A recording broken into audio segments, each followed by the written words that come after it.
How you guys doing tonight? I want to start off by giving the young men in the audience some advice. Don't get into relationships with women that are significantly more attractive than you, because it'll only ruin your standards for attainable women. Women aren't like potential employers. I can't go up to a 9 and be like, you know, I was in a relationship with a 9 such as yourself. Here's a picture of her in a letter describing her satisfaction with me. It just doesn't work. What I'm trying to say is that you should have sex with people that are uglier than you, because it makes the world a better place. Every time a cute girl sleeps with me, I turn her right back around and I sleep with a troll, you know? Pay it forward. I'm not great with relationships in general. As an example, I broke up with my ex-girlfriend at the worst possible time. I broke up with her and 6 months later she got a boob job. Talk about shitty timing. If I would have known her breast cancer was treatable, I never would have dumped her in the first place.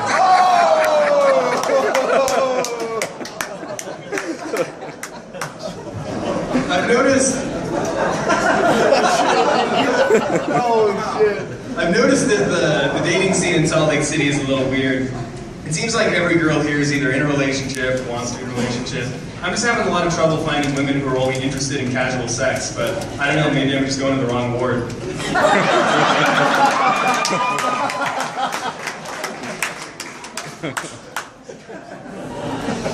I consider myself a pretty big fan of vaginas.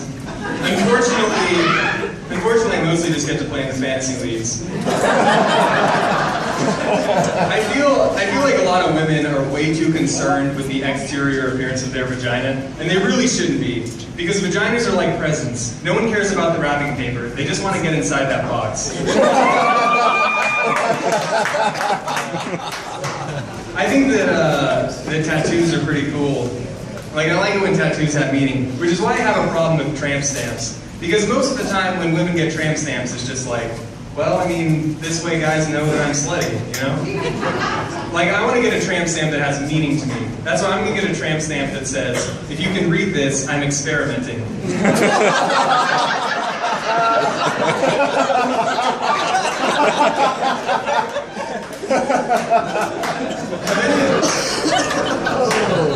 Have any of you guys ever had a dream that's so messed up it lowers your overall self-esteem, like, as a person?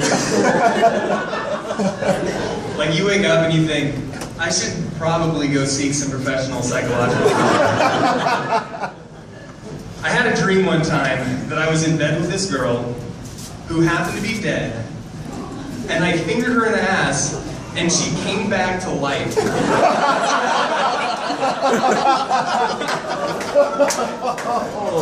I woke up from that and I was like, oh my God, what is going on? But then I thought, in the Bible, when Jesus raised Lazarus from the dead, there was no mention on how he did it. I'm thinking that maybe I might have uncovered one of the secrets of the universe. And I'm thinking that it's possible that this could go undetected for like a lot of human history. Because I feel like the type of people who would do that to dead bodies would also be the type of people who wouldn't want anyone to know that they do that. I was trying to think of a situation, you know, where like some guy's wife dies and his friend comes up to him and he goes, hey Mark, remember your wife, she died last week? Well, she's alive now. And he's like, oh my God, what did you do? Well,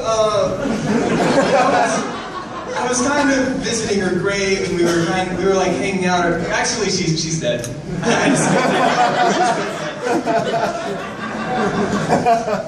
I consider myself a pretty big fan of Jesus. Not like in a religious way. I just think it's really cool how he's deceived like billions of people for 2,000 years. That's pretty cool in my book. I wish that a lot of like lesser known religions would proselytize a little more, like get their voice out there, like Satanism, for example. Hey, wouldn't that be interesting? You get a knock on your door. Excuse me, sir. Have you given any thought to letting Beelzebub into your life? Perhaps. What have you got for me? Are you like a famous rock musician, CEO of a company? oh, you live in your mom's basement and practice magic rituals. Never mind. I was thinking that, do you think Satanists could be hypocrites like Christians can? Like, do you think one Satanist ever pulls the other one aside during a Black Mass and he's like, hey, John, I've heard these rumors lately that you've been volunteering at our local homeless shelter.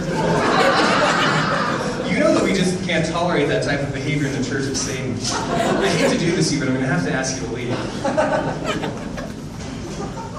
I think that pro-life people are a little strange. I don't claim to know when life begins, but I do know that if life begins at conception, heaven is going to be a really, really strange place. More than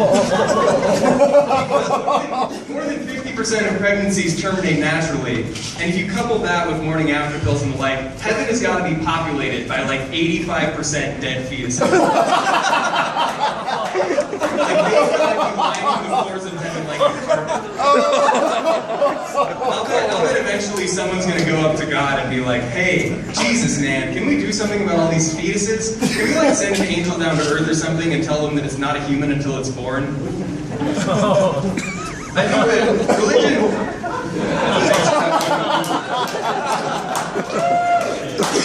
religion does cause a lot of problems in the world, though. Like Christianity, for example. In Uganda, it's illegal to be homosexual, and they're trying to pass a bill that would make homosexual acts punishable by life imprisonment, which is totally insane, but also probably the worst way to control homosexuality. Can we get a bunch of gay guys in an all-male prison? I mean, seriously. I was thinking that maybe they could put some security cameras up there or something, try and make some money off of it. I can see it now. Boys Gone Wild, Ugandan Prison Edition. Finally a film franchise that would make Girls Gone Wild look moderately ethical. Alright, thanks guys. Yeah! You're nuts, man.